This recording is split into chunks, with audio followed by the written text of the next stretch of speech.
ایک مومن کے لیے نماز تو سندیسہ ہے وصل محبوب کا، محبوب کی چوکھٹ میں حاضری کا ایک موقع ہے جو نماز کے ذریعے سے نصیب ہوتا ہے۔ تو اگر کوئی شخص نماز کو اپنے لیے بوجھ سمجھتا ہے تو پھر وہ محبوب کی ملاقات کی اہمیت کو ہی نہیں جانتا۔ نماز کے لیے جب اذان پکاری جائے تو بندے کو خوشی، فرحت اور مسرت ہونی چاہیے کہ میں اب رب کے حضور حاضر ہوں گا، نہ یہ کہ وہ گھڑی پہ نظر ڈال کے کہے کہ ابھی تو آئے ہیں اب پھر دوبارہ اذان شروع ہو گئی، تو پھر اس کو شوق نہیں ہے مالک کے حضور حاضر ہونے کا۔ حضور علیہ الصلوۃ والسلام تو جب حضرت بلال حبشی کو نماز کے لیے اذان کا کہتے تو یہ ارشاد کرتے، ارحنا یا بلال، بلال اٹھو اور ہمارے دل کو راحت پہنچا دو۔ ارحنا یا بلال، بلال ہمارے قلب کو، ہمارے دل کو راحت پہنچا دو۔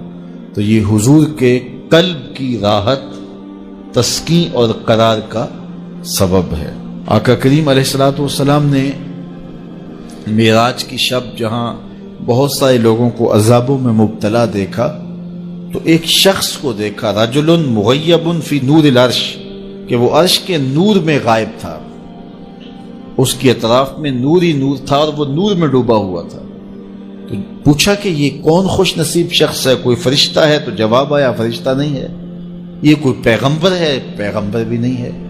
تو یہ کون شخص ہے کہ جو انوار الہیہ کے حصار میں ہے اور ہر طرف نور ہی نور پھیلا ہے؟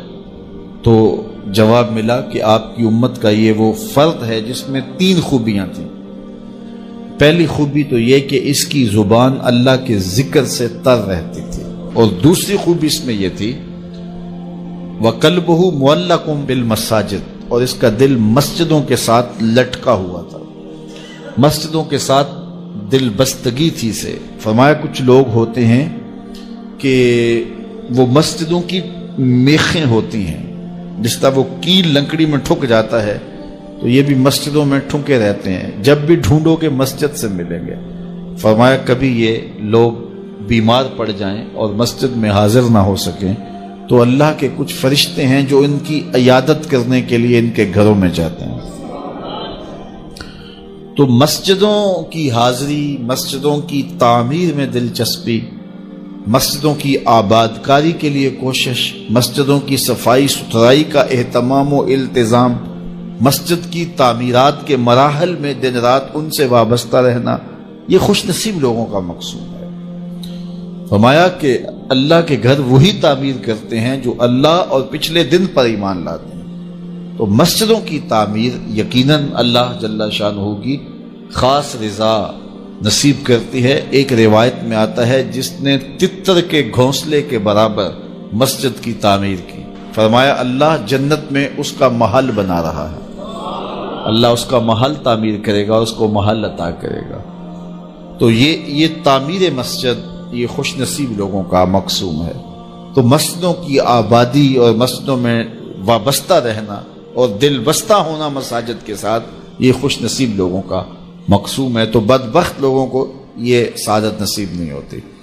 اچھا، تیسری بات فرمایا کہ جو اس شخص کی خوبی ہے یہ آج تک اپنے والد گرامی اور اپنی والدہ ماجدہ کو گالی کا سبب نہیں بنا، یعنی کبھی اس نے کوئی ایسا فعل نہیں کیا کہ لوگوں نے کہا کہ یہ کس ماں باپ کا بیٹا ہے اور لوگوں نے اس کے ماں باپ کو برا کہا ہو اس کی وجہ سے۔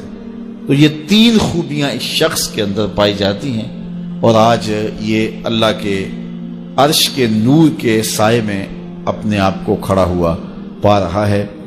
تو جن کے سر نماز سے بوجھل رہیں، مسجد کی حاضری جن کے لیے شوق ہو اور مسجد میں آتے ہی نکلنے کے لیے کوئی راستے ڈھونڈ رہے ہوں، تو انہیں اپنے اندر اترنا چاہیے۔